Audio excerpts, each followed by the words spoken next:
Welcome to Next Gen Tech, Talent and Trends by Sequoia Connect, the space where we explore with clarity and purpose the real impact of talent, technology, and artificial intelligence on organizations. We are Silva, and today we invite you to reflect with us on the decisions shaping the present and future of the IT industry. Here, we don't just discuss headhunting, AI, or tech consulting. We discuss what truly drives people, the need to grow, adapt, and lead. This deep dive is for you if you're ready to take control of your career, lead change, or learn something new. Let's get started. Our mission today is to unpack what feels like a truly profound shift happening in the world of work. Yeah, it's massive. We'll be exploring how hybrid and remote models are reshaping everything from job preferences to company strategy, particularly across Mexico, the United States, and Latin America. We'll be drawing from a comprehensive report to extract the most important insights so you can be well informed on this critical topic. Okay, let's unpack this. We all experienced the pandemic's forced shift to remote work. What many expected to be temporary, a measure we'd just get through, has instead, almost overnight it seems, become the new, enduring normal. It really has. This isn't just an adjustment, it's a fundamental redefinition of how we approach work itself. Indeed. This isn't just a fleeting trend that we'll see fade away. It's a foundational change that has firmly established itself. Right. We're witnessing hybrid and remote work models becoming deeply embedded across the Americas, profoundly altering the entire landscape for both employees seeking fulfilling careers and companies striving to remain competitive and productive. It's a complete reevaluation of how work gets done. So when we talk about this being the new normal, what do the numbers actually tell us? I mean, are we talking about a vocal minority, or is this really a widespread shift in employee expectations? Oh, it's widespread. The report we're diving into highlights that approximately 55 to 60% of candidates across all regions in the Americas now express a strong preference for flexible arrangements. 55 to 60%. Wow. Exactly. This means they're looking for models that combine remote work with dedicated time in the office. This isn't just a niche preference. It's a massive, non-negotiable expectation for over half the global workforce. Non-negotiable. Companies that fail to offer this flexibility aren't just missing out. They're effectively disqualifying themselves from competing for a significant portion of top-tier talent, essentially competing with one hand tied behind their back. Over half of candidates prefer this flexibility. That's a fundamental shift, as you say. What does that mean for how talent is now evaluated by companies? Does it completely rewrite the hiring paradigm? It absolutely does. Flexibility has fundamentally transformed how talent evaluates opportunities and, in turn, how companies must present themselves. Right. It now ranks among the top 3 factors candidates consider when they're weighing and ultimately accepting job offers. All 3, okay. For many, this isn't just a nice-to-have benefit anymore. It's a make-or-break element. Or break. If a company can't offer some degree of flexibility, they're automatically excluding a significant portion of a highly skilled talent pool who prioritize this work model. Yeah. This means companies need to seriously rethink their value proposition beyond just salary and traditional benefits. So if flexibility is clearly a core demand for the majority, where are we seeing these preferences most dramatically, and how do they differ regionally? Because it's not just a blanket trend, there are nuances. Exactly. Nuances are key here. Let's dig into the specifics of candidate preferences and trends across the Americas, because what's happening in Mexico might be very different from the US or other parts of Latin America. The transformation in Mexico has been particularly dramatic, almost a complete reversal from what we considered pre-pandemic norms. It's truly remarkable. Indeed. Before the pandemic, over 80% of companies in Mexico mandated fully on-site work. Over 80%. Think about that. Almost everyone was expected to be in the office 5 days a week. Now that number has plummeted dramatically. Only a mere 6.6% of companies actually prefer fully on-site arrangements today. Just 6.6%. That's incredible. Instead, Mexican tech workers show an overwhelming preference for flexible models.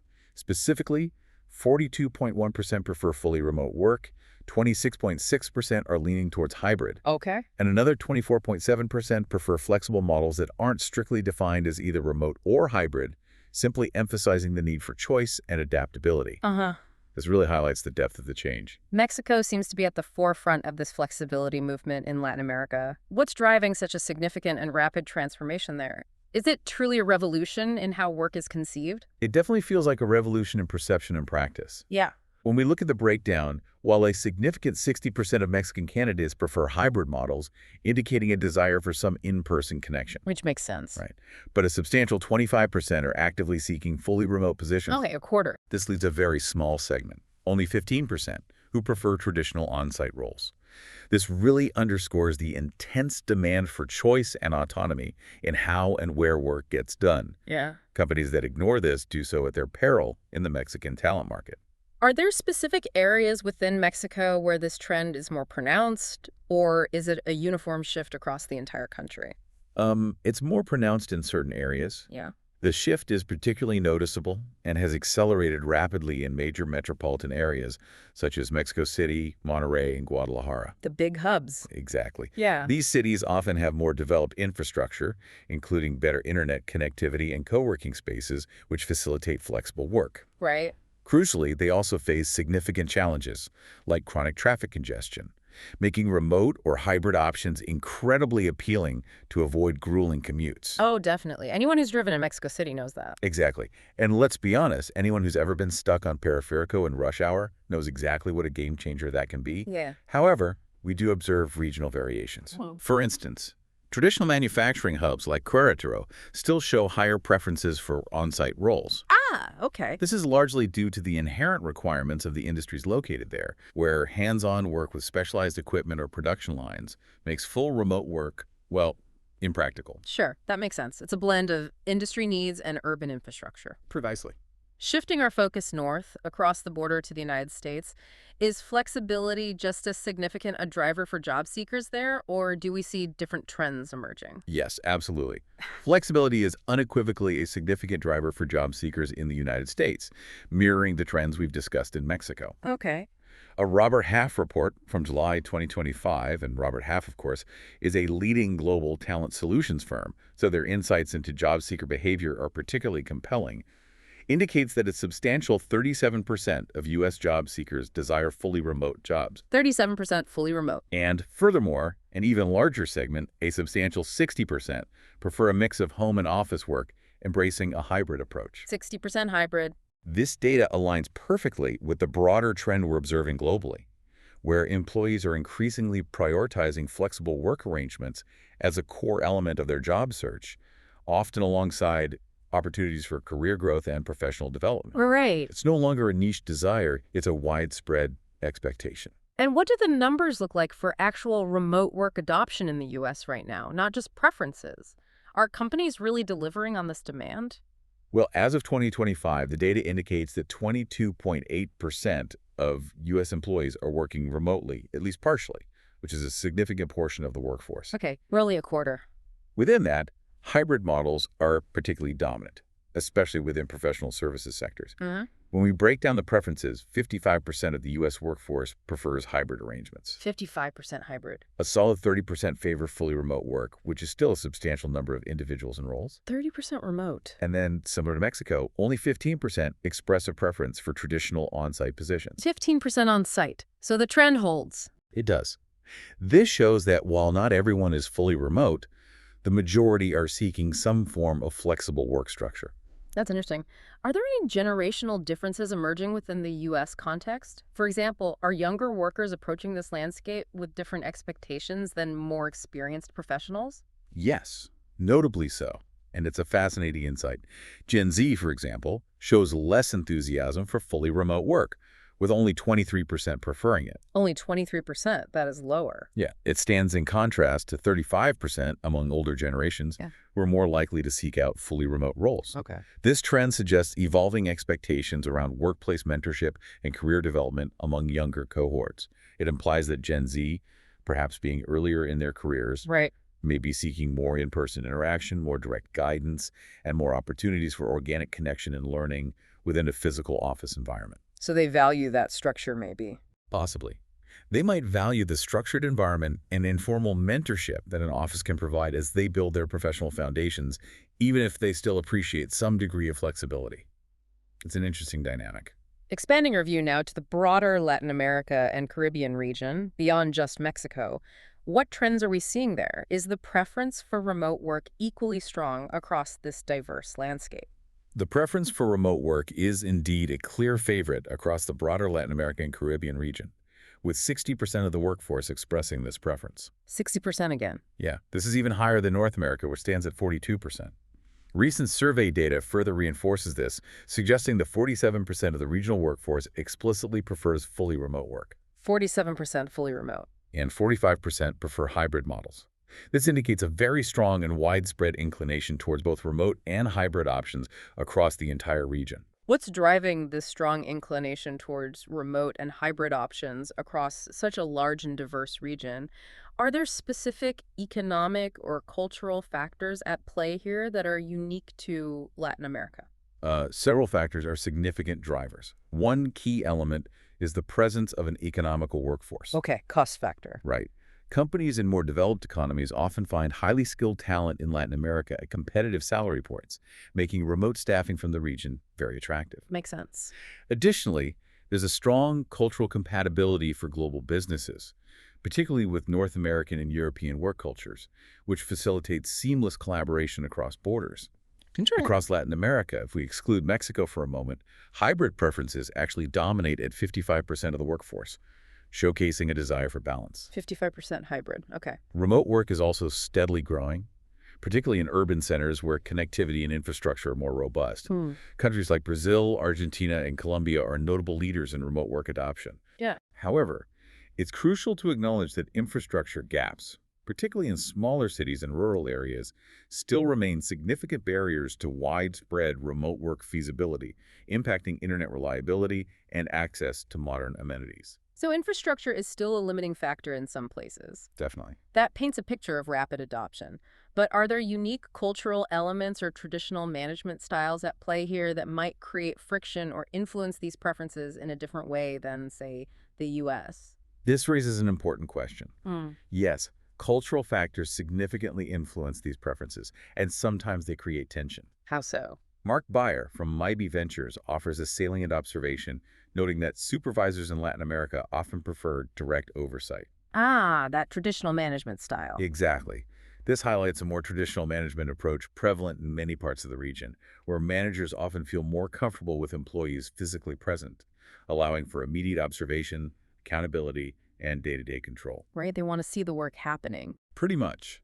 Remote work, by its very nature, disrupts this dynamic, often leaving managers feeling uneasy about oversight and accountability. Understandable from that perspective. This cultural preference for direct supervision has actually led to a recent counter-trend.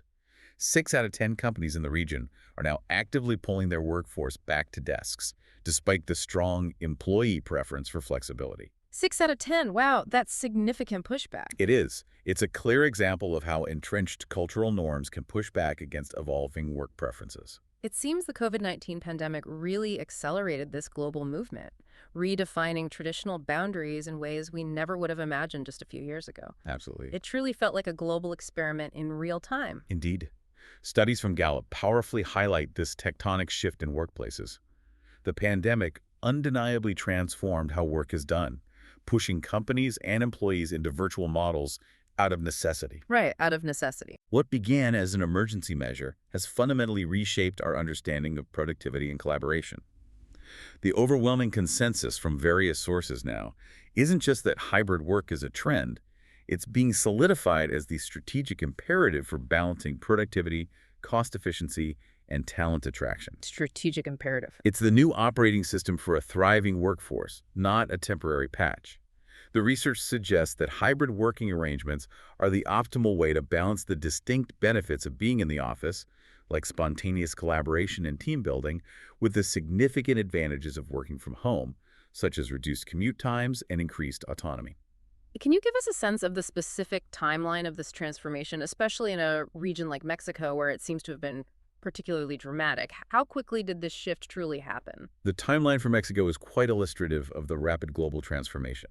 Before COVID-19, remote work in Mexico represented less than 5% of the entire workforce. Less than 5%. Virtually nothing. Exactly. It was virtually non-existent in most sectors in 2019. Then, an incredibly rapid emergency adoption occurred. By 2020-2021, driven by pandemic lockdowns, remote work reached 36% in the wider LATAM region. 36%, huge jump. Huge. By 2024-2025, we're seeing a stabilization, but it's clearly around hybrid-first models rather than a full return to traditional on-site work.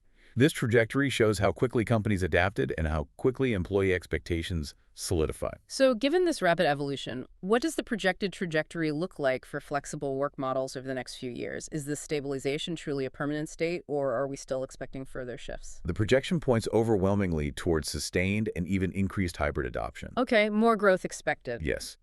Industry experts predict that hybrid models will achieve roughly 70% adoption within the next 5 years. 70%. That's dominant. Absolutely. This sustained growth is driven by several powerful factors. Firstly, intense talent competition pressures mean companies simply can't afford to ignore the preference for flexibility if they want to attract and retain top talent. They have to compete. Exactly.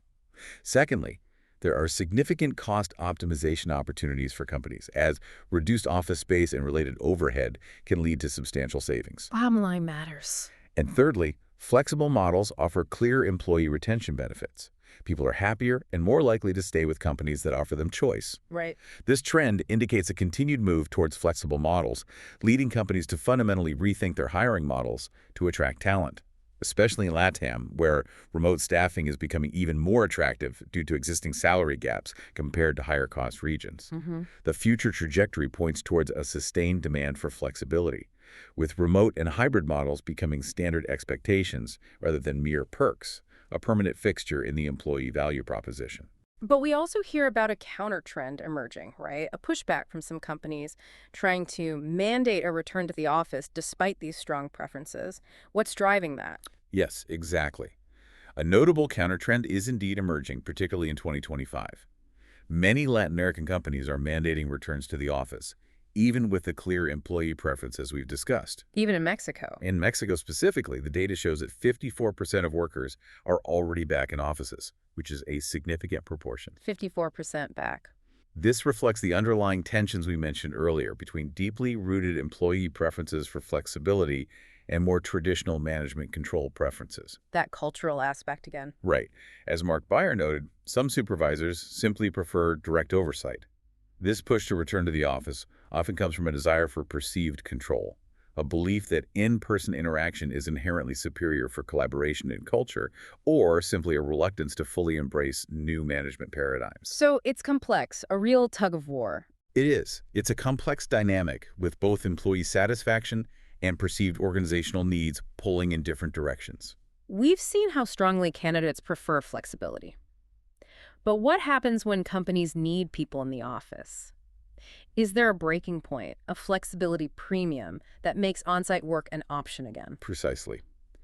This is where the concept of the flexibility premium truly comes into play, understanding what it takes for someone to give up that desired autonomy. Okay, the flexibility premium. The research shows this isn't an absolute no from candidates. There is a degree of flexibility depending on various factors. For instance, a significant 70% of Mexican candidates are willing to consider hybrid arrangements. 70% will consider hybrid. But only if those arrangements offer truly meaningful flexibility. This isn't just a token hybrid model. It means real choice in how and when they come in. Meaningful flexibility, that's key. It is. Yeah. Even for fully on-site roles, 40% would accept them, but again, with very clear conditions. They must be properly incentivized with additional compensation, comprehensive transportation benefits, and robust safety protocols. So pay, transport, safety. Right. Meaning clear measures for hygiene, social distancing, or even emergency response that make employees feel genuinely secure in the physical space. This isn't just about a paycheck. It's about the entire value proposition needing to outweigh the loss of flexibility. So it's not a blanket resistance, but a calculated decision. What are the specific elements that swing a candidate's decision towards accepting an on-site or hybrid role that might not be their first choice? Several factors come into play, creating that willingness. First, there's the role type in industry. It's quite intuitive. Makes sense. Certain roles or entire industries inherently require more on-site presence. Think about manufacturing, healthcare, or any position that demands hands-on work with specialized equipment or in a specific physical location. Yeah, you can't build a car from home. Exactly. In stark contrast, technology, finance, and creative sectors consistently show a very strong preference for remote or hybrid models. Knowledge work. Right. For professionals in knowledge-based work, flexibility isn't just a perk. It's considered absolutely essential to their productivity and satisfaction. They view it as a core component of how their work is effectively done. So industry dictates a lot. What about where people actually live and their daily realities? Does that play into their openness to on-site work? Absolutely. That brings us directly to location itself. Commute time and the ease of access to the office play a highly significant role. The dreaded commute. Exactly. Yeah. Candidates living in areas with excellent public transportation options, or those who have genuinely shorter commutes to the office, may be considerably more open to on-site work. Makes sense. Less pain. Right. If the burden of commuting is minimized, the resistance to being in the office decreases. Urban professionals, particularly in dense metropolitan areas, consistently lean towards flexibility, given the often challenging commutes. Conversely, regional industries, especially outside major urban centers, often require more physical presence due to the nature of their operations. Metropolitan areas, like Mexico City in particular, show higher hybrid preferences precisely because of the combination of improving infrastructure and, crucially, the notorious traffic congestion that makes daily commutes a significant deterrent. So bad traffic actually pushes people towards hybrid. Ironically, yes. And of course, compensation and benefits must be a huge factor. Is it simply about a higher salary, or are there specific benefits that are more impactful in convincing someone to come into the office? Compensation and benefits are undeniably a big factor, but it's more nuanced than just a higher salary. Additional compensation or significantly enhanced benefits can indeed significantly incentivize a return to the office. Like what, specifically? This could include a higher base salary, certainly, but also specific perks like generous commuter benefits, offering free, high-quality catered meals or vastly improved and attractive office amenities. Making the office itself more appealing. Exactly. It's about making the entire on-site experience feel more valuable and less burdensome. In fact, while we see a segment, about 25% of workers who would accept pay cuts just to maintain remote flexibility. 25% would take a pay cut. Wow. Yeah, the inverse is equally true. Demonstrably higher compensation, robust transport stipends that cover costs, and flexible core hours that still allow for some personal control over the day directly and significantly increase a candidate's openness to considering on-site work. So money talks, but so does convenience and control. It's a clear quid pro quo. Beyond just the type of work or the compensation, is there flexibility within hybrid models that makes a difference? Are all hybrid models created equal in the eyes of the employee? No, they are absolutely not. The degree of flexibility within hybrid models is profoundly crucial. Okay. It's not enough to simply say we're hybrid. Models that genuinely allow employees to choose what works best for them, giving them agency and control, are considerably more attractive. Employee choice matters. Hugely.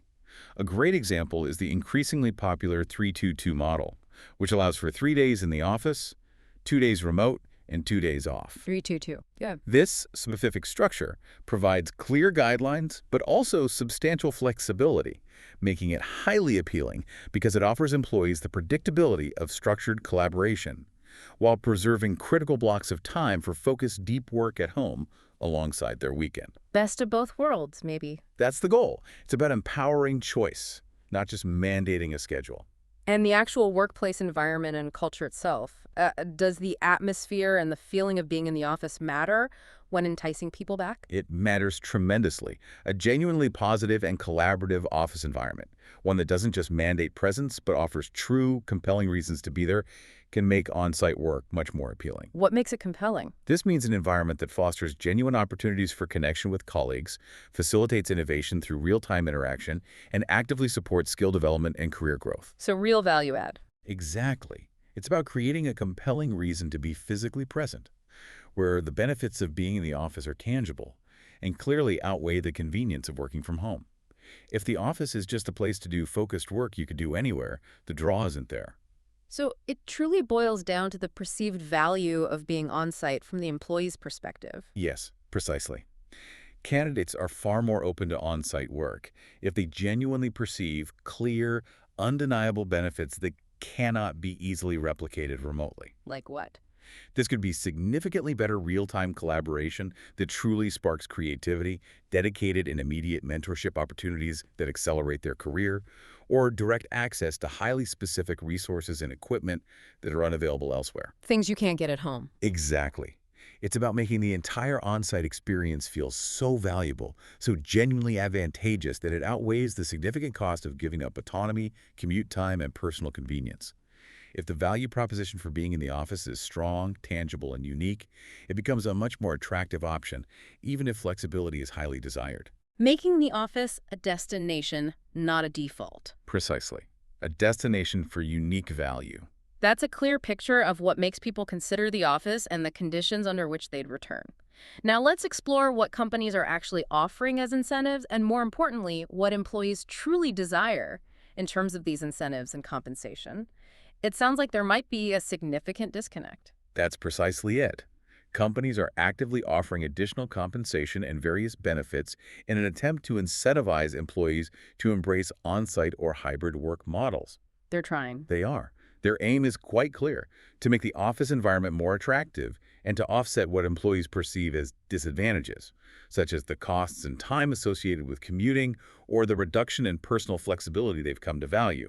However, the effectiveness of these incentives largely depends on whether they align with what employees actually value. So what are companies typically implementing right now? What are the common benefits or perks we're seeing them roll out to try and draw talent back? Based on current trends, a majority of companies are implementing several common return-to-office benefits. For instance, 72% are offering commuter benefits, which makes sense given the direct cost of travel. 72% commuter benefits. A substantial 64% are providing catered lunches, making the workday more convenient and perhaps fostering social interaction. Free food, always popular. And 57% are offering some form of childcare assistance, which is a significant practical benefit for many working parents. Childcare, yeah. These are the current standards of what companies believe will move the needle. But you mentioned significant gaps earlier. Where are the critical discrepancies between what companies are offering and what employees are actually looking for? It sounds like some of these efforts might be missing the mark. There are indeed significant gaps, and this is where the mismatch becomes clear. For example, consider subsidized travel beyond just the daily commute, perhaps for specific projects or even just for more flexible access to other offices or client sites. Okay, broader travel. Right.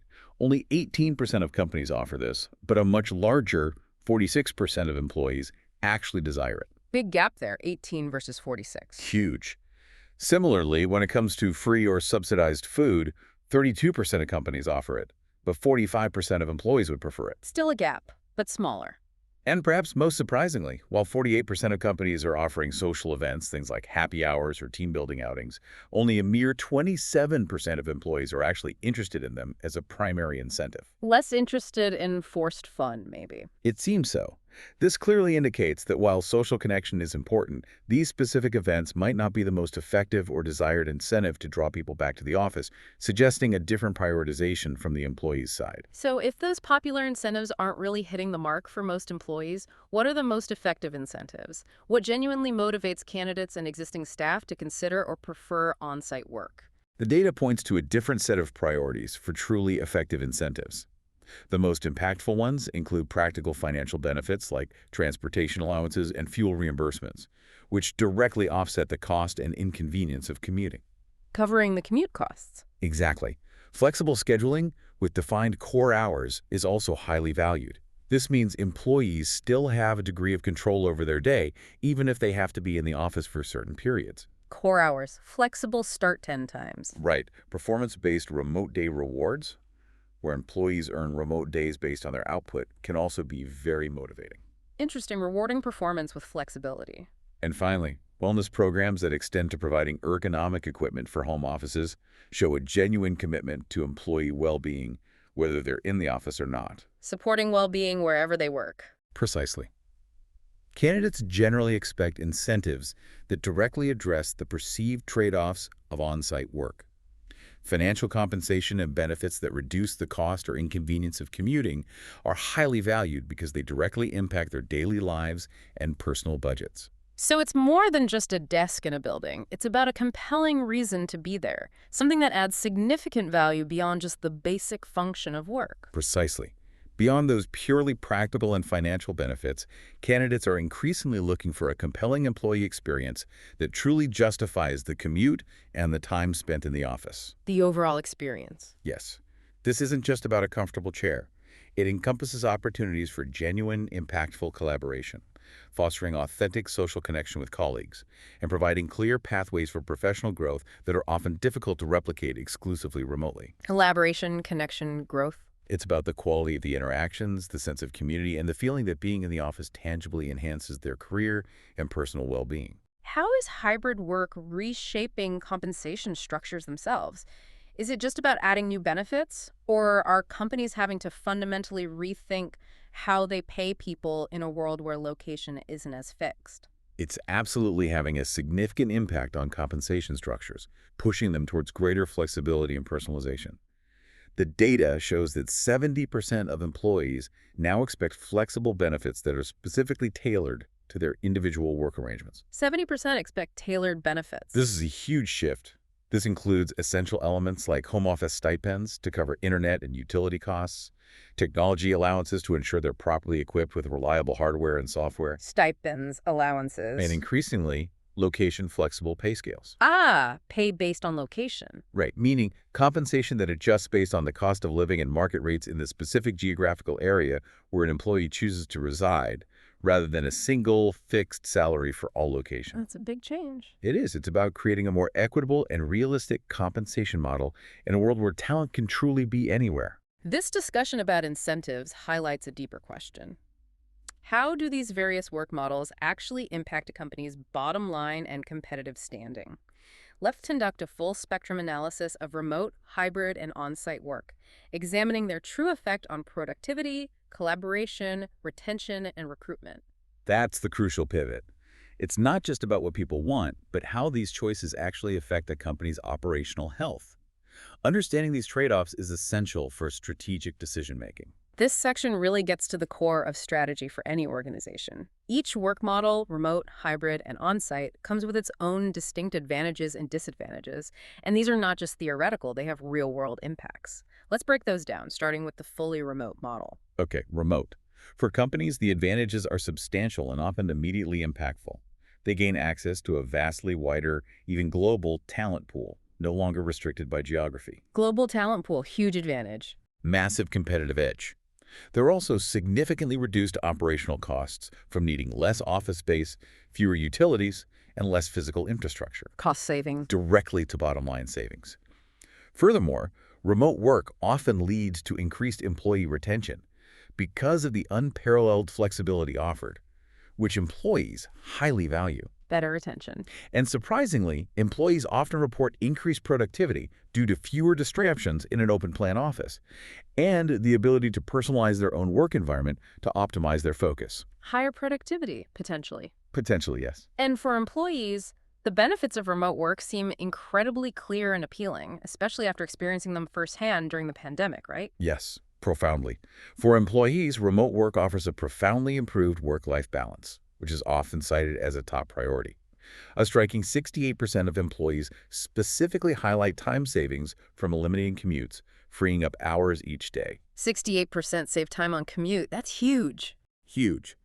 This also means greater overall flexibility in their daily lives, freedom from the stress and costs associated with commuting, and the highly appealing ability to work from virtually anywhere they choose. Work from anywhere. Crucially, it provides increased autonomy and control over their immediate work environment, allowing them to tailor it to their personal preferences and needs, whether that means quiet focus or specific ergonomic setups. But there are challenges too, especially for companies trying to manage a fully remote workforce. It's not a panacea. No, it certainly isn't without its complexities.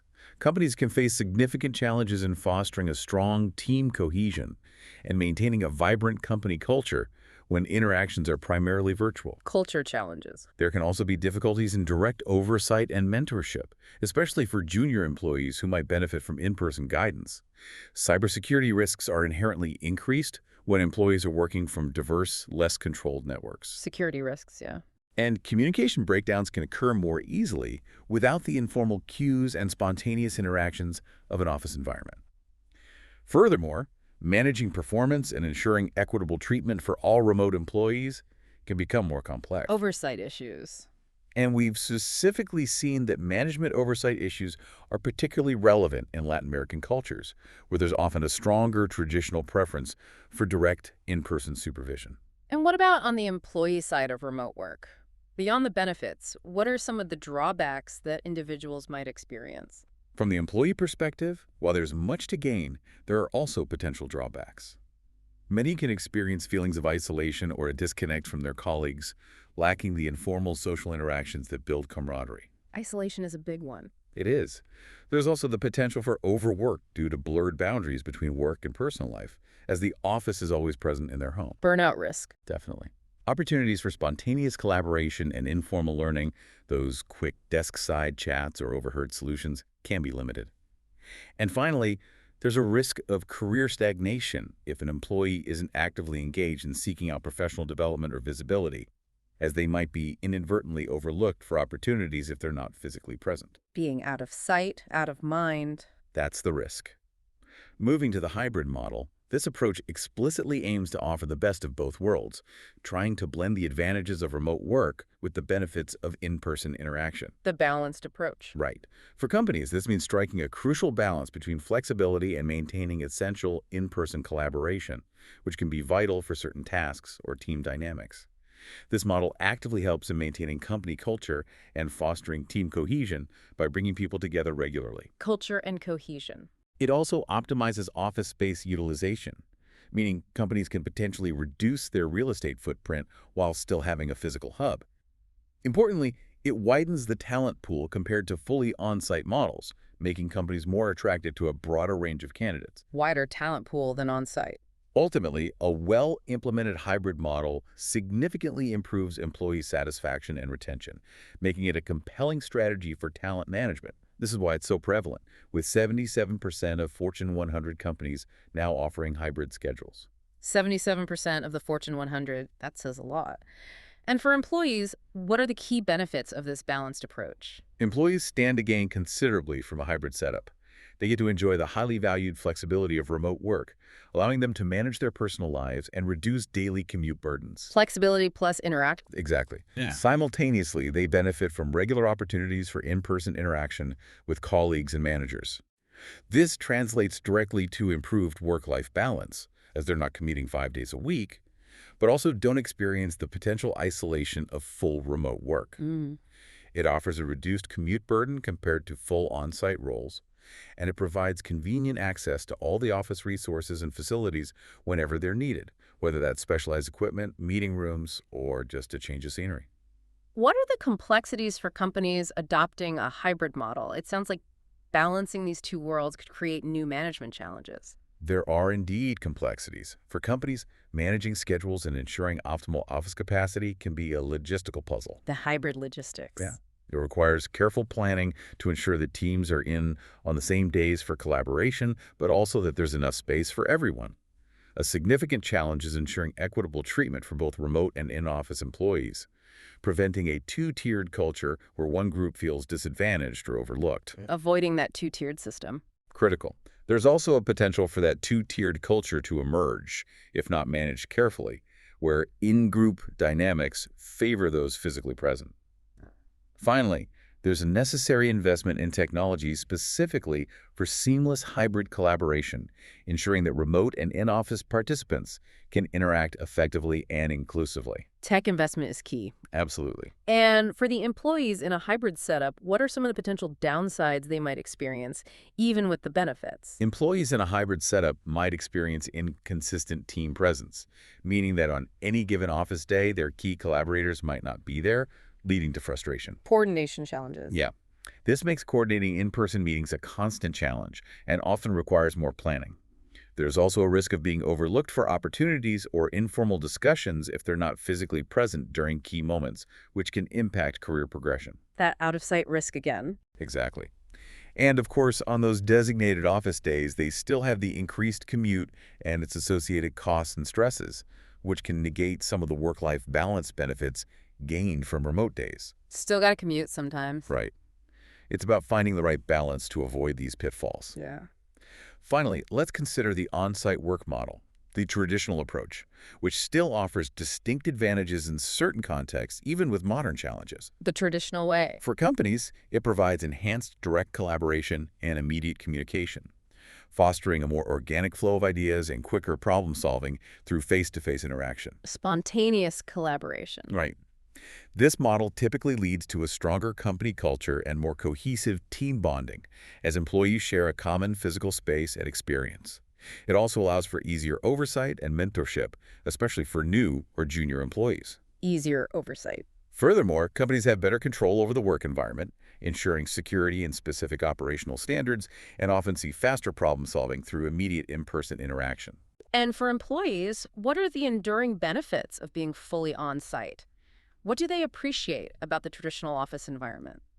Employees often appreciate the very clear separation of work and home life that an on-site model provides, allowing for a mental switch-off when they leave the office. Clear work-life separation. It offers consistent opportunities for spontaneous interaction and networking with colleagues across different departments, fostering a broader professional community. There's also consistent, reliable access to dedicated office resources and equipment, from high-speed internet to specialized software and machinery. Access to resources. It provides a structured work environment, which some employees prefer for focus and routine. And finally, on-site work typically means easier and more direct access to management and mentorship, facilitating quick questions, immediate feedback, and more informal learning opportunities. But in today's environment, where flexibility is so highly valued, it also presents some significant challenges for companies trying to mandate full on-site presence, right? Yes, absolutely. For companies, mandating full on-site work today severely limits the talent pool, making it geographically restricted to only those within commuting distance. Limited talent pool. Big disadvantage. Major disadvantage in competitive industries where talent is scarce. It also leads to significantly higher operational costs for rent, utilities, and amenities compared to flexible models. Higher costs. Crucially, there's a strong potential for lower employee satisfaction and higher turnover if flexibility is desired by employees. We've seen this play out directly. 42% of companies with return-to-office (RTO) mandates report losing more staff than they expected. 42% lost more staff than expected. Yeah, highlighting the direct impact on talent competitiveness.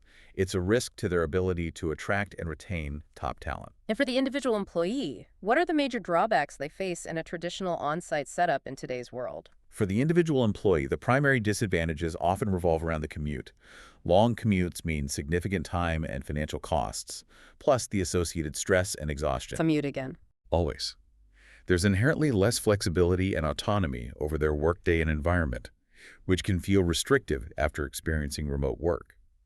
Open-plan offices, while fostering some collaboration, can also lead to constant distractions, making focused work challenging. Distractions. This model often results in limited work-life balance, as the boundaries between professional and personal time are rigid, and consequently, there's generally reduced personal time for hobbies, family, or self-care, which is a major factor driving the preference for flexibility. Looking across all three models, remote, hybrid, and on-site, we can analyze their impact on key organizational metrics. When it comes to productivity, studies suggest that both remote and hybrid models can maintain or even boost productivity. Maintain or boost productivity. This is often because employees appreciate the autonomy they gain and experience reduced distractions compared to a bustling office environment. However, it's also true that on-site work, with its inherent spontaneity, can foster a unique kind of collaboration that might lead to innovative solutions more rapidly. How does collaboration fare across these different models? Is one inherently better for team synergy than another? On-site work generally facilitates more organic and immediate collaboration. Those spontaneous water cooler conversations or quick desk-side problem-solving sessions are difficult to replicate digitally. Hard to replicate spontaneity. Very. Hybrid models aim to strike a delicate balance, trying to capture some of that in-person synergy while still providing flexibility. Remote work, on the other hand, absolutely requires intentional strategies and robust technology to maintain effective collaboration. Requires intention. It demands proactive scheduling of virtual meetings, dedicated communication channels, and clear protocols to ensure that teams can work together efficiently, even when physically dispersed. And what about retaining talent? In today's competitive market, keeping good people is paramount. How do these models influence retention? Flexible work options, both fully remote and hybrid, are significant drivers of employee satisfaction and consequently retention. Flexibility drives retention. Absolutely. Companies that offer these models are demonstrably more likely to retain their top talent, particularly those employees who prioritize work-life balance and autonomy. When employees feel trusted and empowered to manage their work in a way that fits their lives, they are more engaged and less likely to seek opportunities elsewhere. It creates a stronger bond between the employee and the organization. And that brings us straight to recruitment competitiveness, doesn't it? If you can't retain, you certainly need to be able to attract. Precisely. Companies that offer flexible work arrangements are significantly more attractive to prospective candidates in the current market.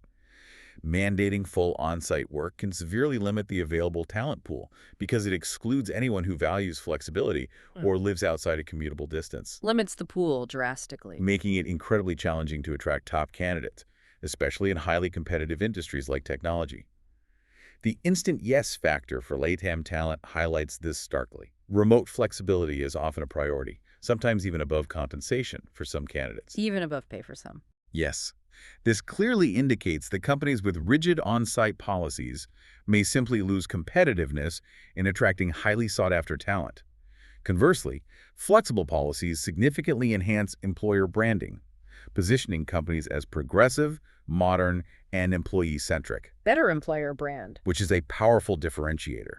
A staggering 66% of employees would immediately start looking for new jobs if remote work were completely eliminated, Two-thirds would look elsewhere. which underscores the profound impact on recruitment. It sounds like flexible work policies are becoming incredibly powerful employer branding tools, perhaps even rivaling salary or company culture in terms of signaling a company's values. Is that truly the case? They absolutely have.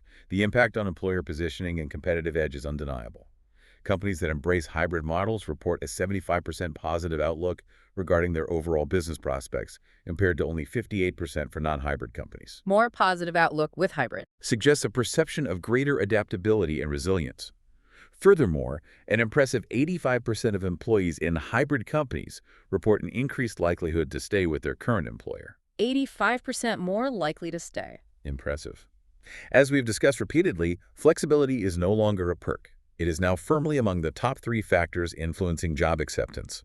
This shift means that the ability to offer flexible work is a direct competitive advantage in the talent market. Are there any generational differences in how these impacts were perceived or how different generations respond to the various models? It seems like younger generations might have distinct preferences. Yes, very much so. Different generations indeed show varying flexibility preferences.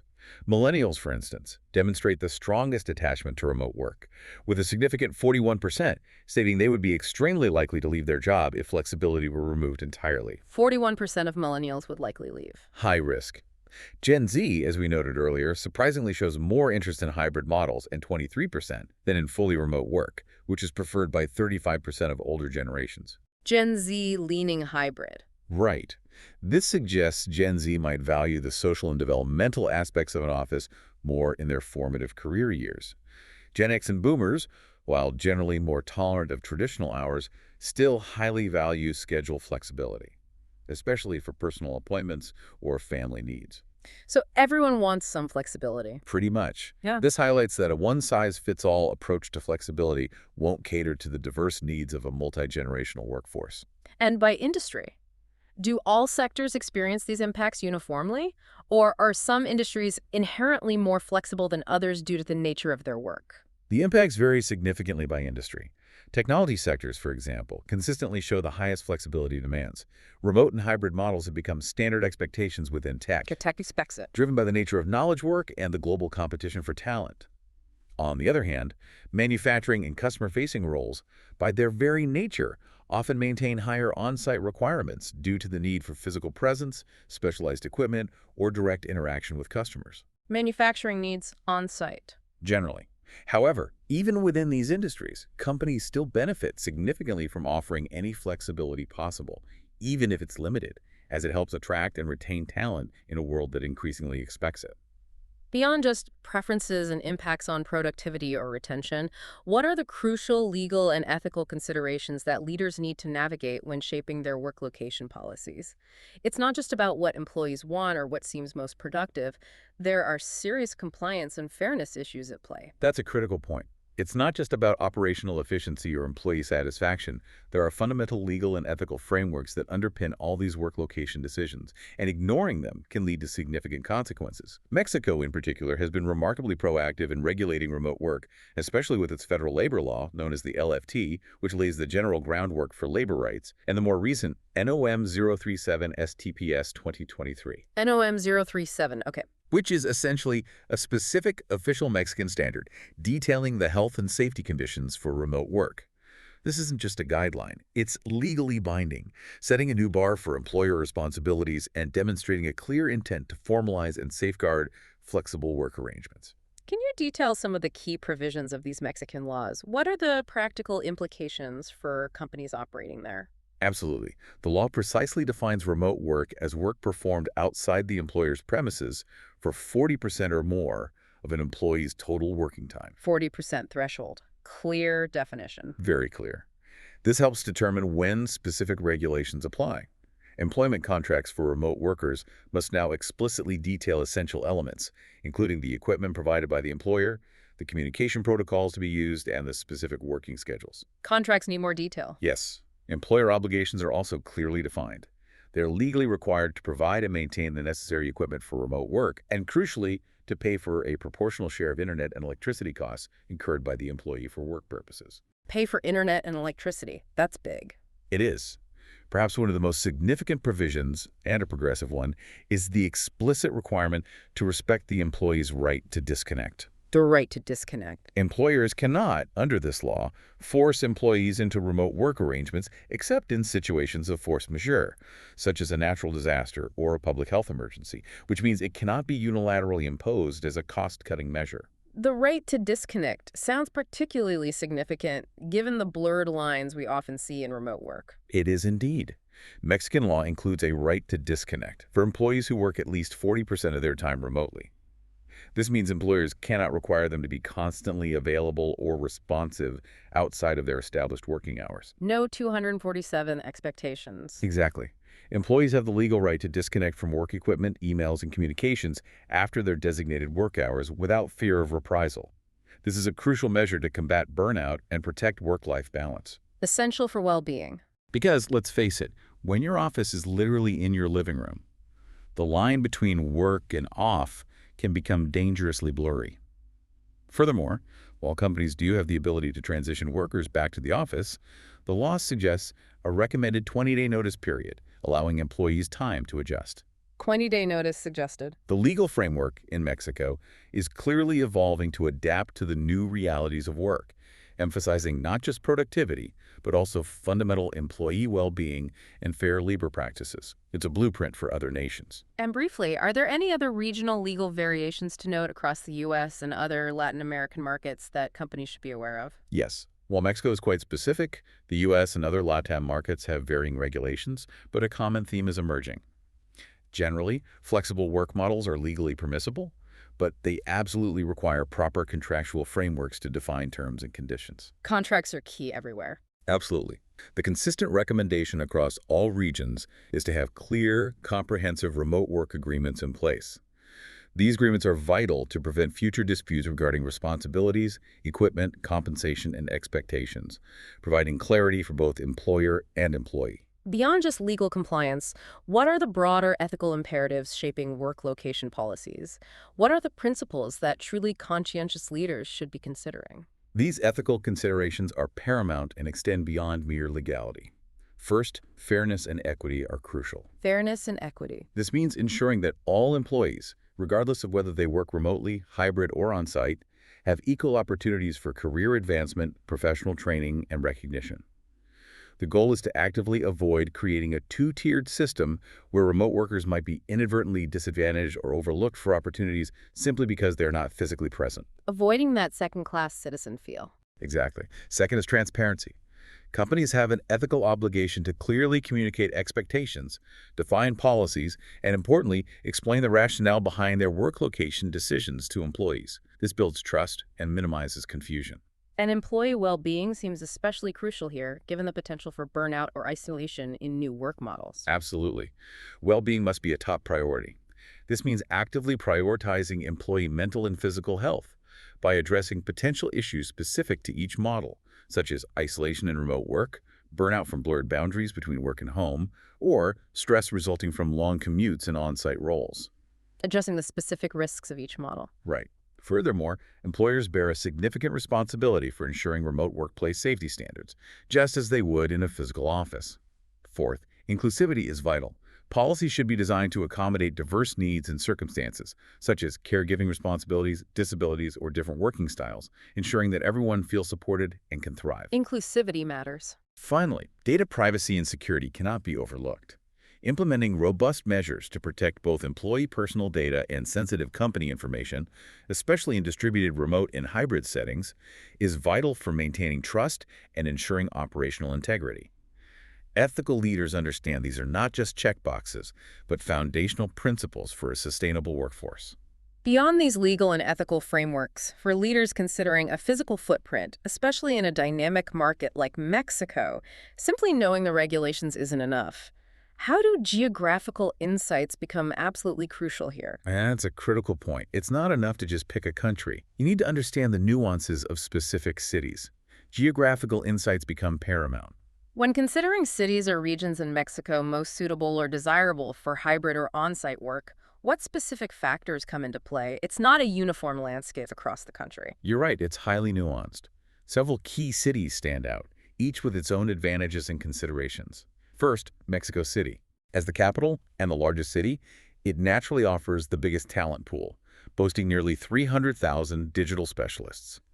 It has extensive infrastructure, excellent connectivity, a strong tech ecosystem, and a significant presence of major international companies. Huge talent pool, good infrastructure. However, it also comes with a higher cost of living and notoriously significant traffic congestion. The traffic. Ironically, this congestion can actually incentivize hybrid models because it makes the daily commute so burdensome, despite the city's robust public transportation network. For a company, this means accessing a vast talent pool, but potentially needing to offer generous flexibility to attract top candidates. Next, Guadalajara, often dubbed Mexico's Silicon Valley, is a major tech hub with a rapidly growing talent pool, particularly in IT and software development. Guadalajara, the tech hub. It offers a more relaxed lifestyle compared to Mexico City, generally lower cost of living, and has a robust educational infrastructure that consistently produces skilled graduates. This makes it a very attractive option for tech companies looking for a strong talent pipeline without the highest urban costs, fostering an environment ripe for innovation. Then there's Monterrey, a major industrial and business center located in northern Mexico. Monterrey up north. Right. It boasts strong infrastructure and a robust economy, particularly in manufacturing, automotive, and logistics. It's increasingly becoming a hub for IT outsourcing and aerobotics, benefiting from a strong business environment and its strategic proximity to the U.S. border. Proximity to the U.S. is a factor. Definitely. The cost of living here is generally lower than in Mexico City, making it appealing for both companies seeking operational efficiency and employees desiring a good quality of life. Querétaro has emerged as a significant industrial and technological hub, successfully attracting foreign investment due to its strategic location, good infrastructure, and a high quality of life. Querétaro, rising star. It seems like it.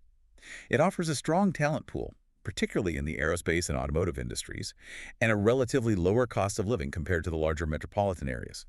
It's particularly known for aerospace tech and data center development, indicating specialized expertise and a more specific talent niche.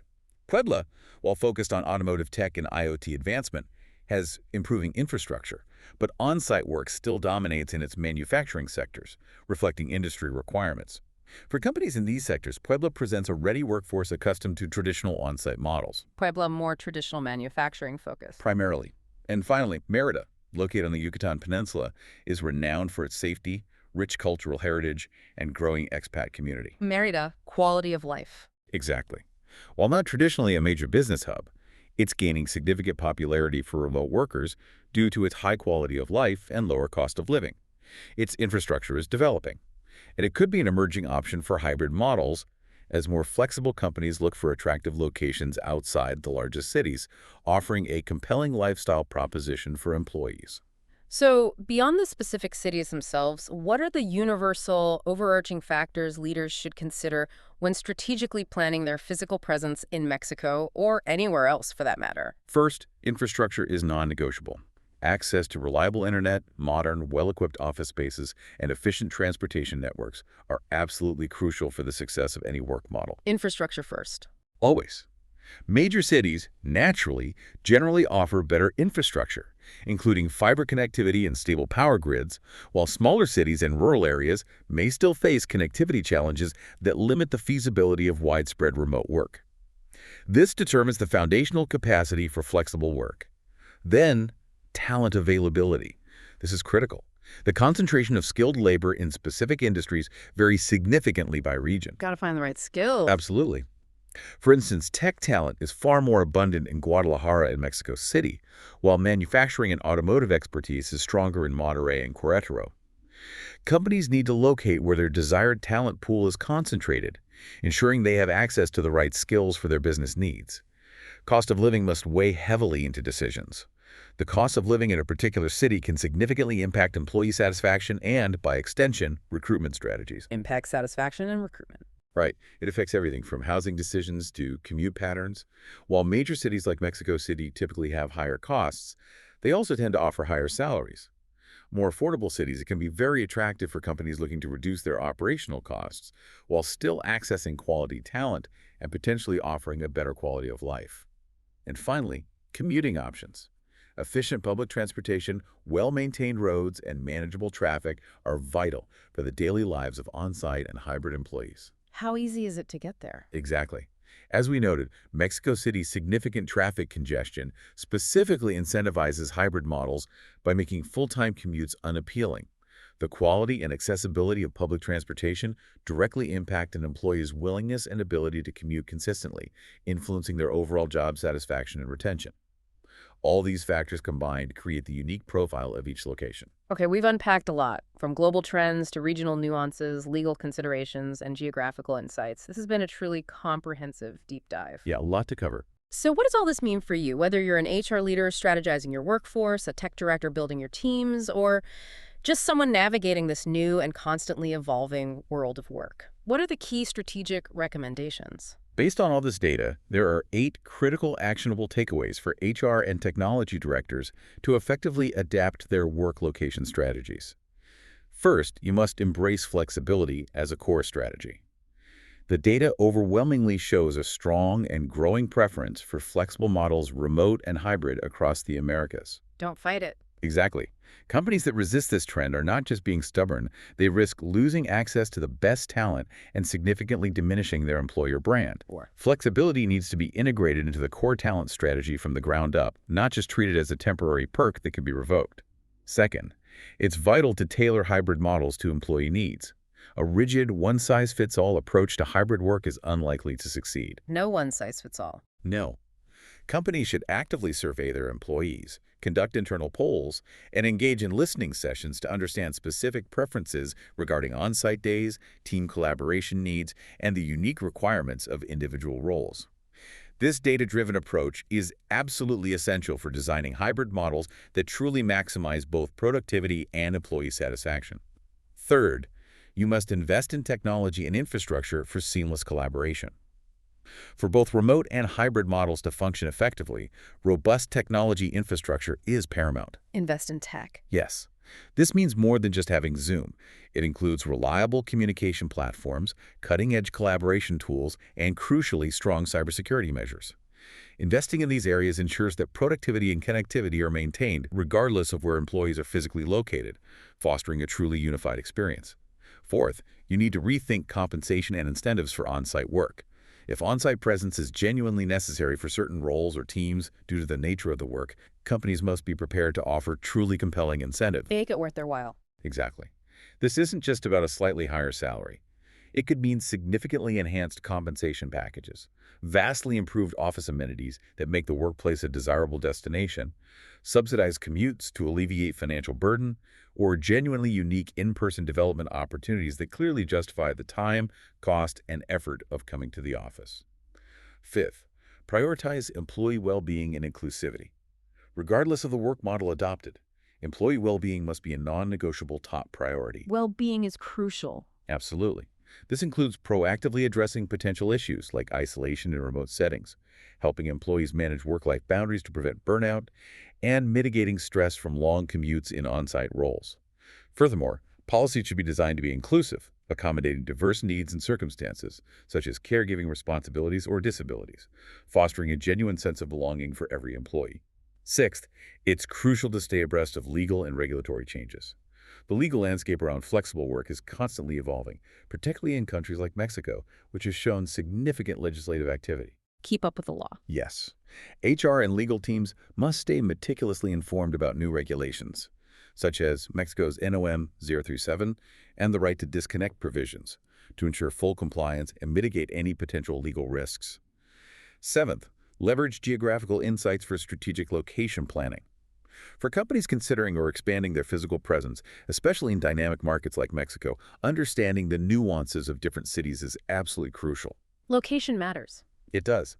Factors like talent availability in specific industries, the quality of local infrastructure, the prevailing cost of living, and the efficiency of commuting options should directly guide decisions on where to establish or expand offices, particularly for roles that will require on-site or hybrid presence. And finally, eighth, and perhaps most fundamentally, foster a culture of trust and autonomy. Successful, flexible work models are inherently built on trust. Trust is foundational. It really is. Empowering employees with autonomy over their work, trusting them to manage their time, and believing in their ability to deliver results, regardless of their physical location, is essential for cultivating a truly positive, productive, and high-performing work environment. This trust will ultimately enhance productivity and loyalty. By proactively addressing these critical areas, HR and technology directors can develop strategic work location models that not only attract and retain top talent in this highly competitive market, but also significantly enhance overall productivity and ensure long-term organizational competitiveness in this truly evolving landscape. Yeah, it's about building a resilient, future-ready workforce. The shift towards flexible work models across the Americas, especially the dominant preference for hybrid arrangements, marks a truly fundamental change in the talent landscape. For HR and IT leaders, success hinges entirely on strategically adapting policies to meet these evolving candidate expectations. Ignoring this shift is no longer an option. It's clear that by embracing flexibility, offering targeted and genuinely desired incentives, ensuring legal compliance, and intelligently leveraging geographical insights, organizations can truly strengthen their employer brand, enhance productivity across the board, and secure a significant competitive edge in the battle for top talent. The future of work is undeniably flexible, and proactive adaptation is absolutely key to thriving in this new era. As you reflect on this deep dive, consider this provocative thought. If flexible work is now a baseline expectation, how might organizations fundamentally need to redesign their entire talent lifecycle from the very first outreach to attraction, through development to long-term retention, to truly thrive in a flex-first economy? That's a deep question. And what unforeseen leadership qualities will become paramount for leaders navigating this ever-evolving landscape? This was Next Gen Tech, Talent and Trends. Thank you for joining us in this conversation where knowledge becomes direction. I hope this deep dive offered you a useful pause, a boost of inspiration, or even a starting point for what's ahead. We hope to have left you with ideas, questions, and most importantly, the drive to keep building your path in the world of technology and talent. Leave us a comment, share this with your team, and help us keep growing the conversation. Follow us on social media at Sequoia Connect, and remember, the future doesn't just happen, it's built with talent, technology, and purpose. We are Silva, and we'll catch you in the next deep dive.